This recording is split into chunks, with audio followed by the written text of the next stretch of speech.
ஹாய்ப்பா, good morning. இது என்ன கிரில்லுன்னு பார்க்குறீங்களா? அந்த கிரில்லில் தான் பண்ணலான்னு ஐடியா. சரி வெஜ்ஜில் பண்ணலாம் அப்படின்னு சொல்லிட்டு, ஏன்னா புதுசாக வாங்கியிருந்தோம். அது எப்படி இருக்குது ட்ரை பண்ணலாம். சரி ஃபஸ்ட்டு வெஜிடேரியன் செய்யலாம்னு சொல்லிட்டு இது பண்ணோம்.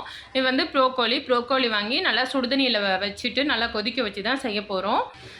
ஏன்னா புழு பூச்சி ஏதாவது காலிஃப்ளவர் எப்படி பண்ணுவோமோ அதே மாதிரி தான் ப்ரோக்கோலியும் பண்ணணும். அதனால் நல்லா ஹாட் வாட்டரில் போட்டுட்டு கொஞ்சம் இது பண்ணியாச்சு. அப்புறம் வெஜிடபிள்லாம் தான் இதில் ஆட் பண்ண போகிறோம்.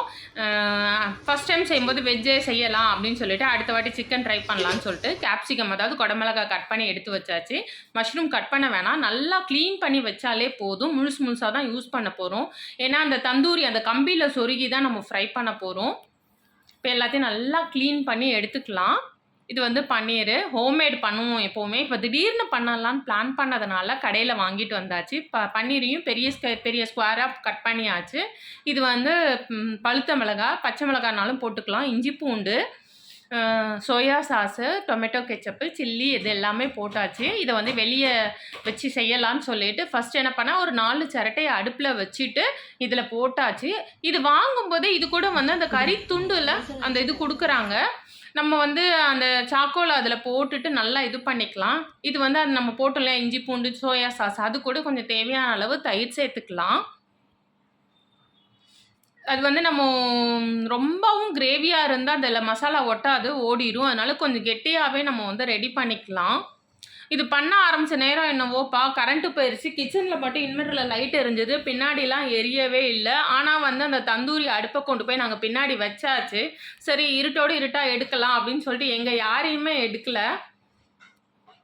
அவ்வளோதான். தயிர் தேவையான அளவு தயிர் போட்டுக்கலாம், தேவையான அளவு உப்பு போட்டுக்கலாம். நீங்கள் கரம் இதில் என்னென்ன இருக்குன்னா சில்லி பச்சை மிளகாய் பொடியாக கட் பண்ணி போட்டுக்கோங்க, இல்லைனா பழுத்த மிளகாய் வேணாலும் போட்டுக்கோங்க. இஞ்சி பூண்டு, சோயா, அப்புறம் டொமேட்டோ கெச்சப்பு, அப்புறம் சில்லி கெச்சப்பு, அப்புறம் வந்து தயிர், உப்பு, கொஞ்சம் கரம் மசாலா. உங்ககிட்ட ஏதாவது மசாலா தந்தூரி மசாலா மாரி அது ஏதாவது இருந்தால் ஆட் பண்ணிக்கோங்க. ரொம்ப தண்ணியாக இருக்கக்கூடாது.